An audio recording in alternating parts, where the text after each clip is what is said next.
पुराने खेलों की यादें। एक छोटे से गांव में एक ठंडी शाम को कुछ पुराने दोस्त एक चाय की दुकान पर इकट्ठा हो गए थे। वे बचपन के दोस्त थे और बहुत समय बाद मिल रहे थे। शाम का वक्त था और हल्की सी ठंडी हवा चल रही थी। दुकान पर चाय की खुशबू फैल रही थी और पुराने दोस्तों के चेहरे पर हंसी की रौनक थी। उनमें से हर एक ने एक एक करके अपने बचपन के खेलों की यादें बताना शुरू कर दिया।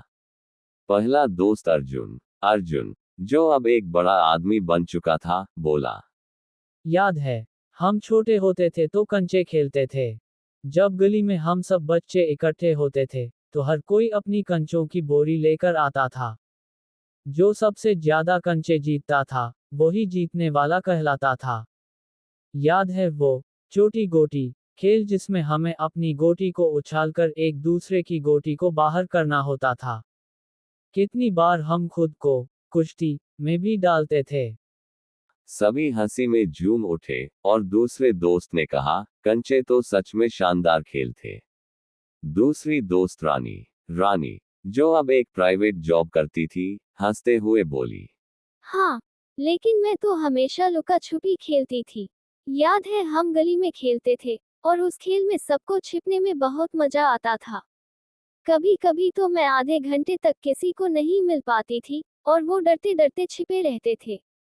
मेरा तो सबसे पसंदीदा खेल वही था जब मैं सबसे अच्छे से छिपती थी। अर्जुन ने हंसी में कहा। तुम तो हमेशा से छिपने में माहिर थी। तीसरा दोस्त मुकेश ने अपनी यादें ताजा करते हुए कहा। तुम दोनों तो अपनी अपनी बातें कर रहे हो, लेकिन मुझे तो गिल्ली डंडा खेलना बहुत पसंद था।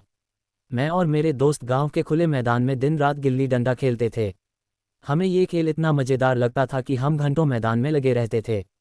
गिल्ली को बहुत दूर तक फेंकना और फिर उसे वापस लाने का जो मजा था, उसे शब्दों में नहीं बता सकता। रानी मुस्कुराई और कहा।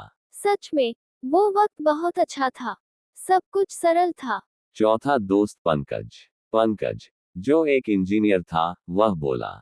तुम लोग पुराने खेलों की बात कर रहे हो, लेकिन याद है जब हम कबड्डी खेलते थे। पूरे गांव के बच्चे इकट्ठे होते थे और एक दूसरे की टीम बनाते थे। जो टीम जीतती, वह पूरे दिन खुश रहती। कबड्डी की धुन और उसे खेलते वक्त की उत्साह से भरी बातें अब भी याद आती हैं। कभी कभी तो हमारे बीच इतनी तगड़ी रेस हो जाती थी कि हम एक दूसरे से इतने टकराते थे कि हंसी के साथ साथ थोड़ी चोट भी लग जाती थी। सभी दोस्तों ने पंकज की बात से सहमति जताई और कहा, वह दौर सच में अनमोल था।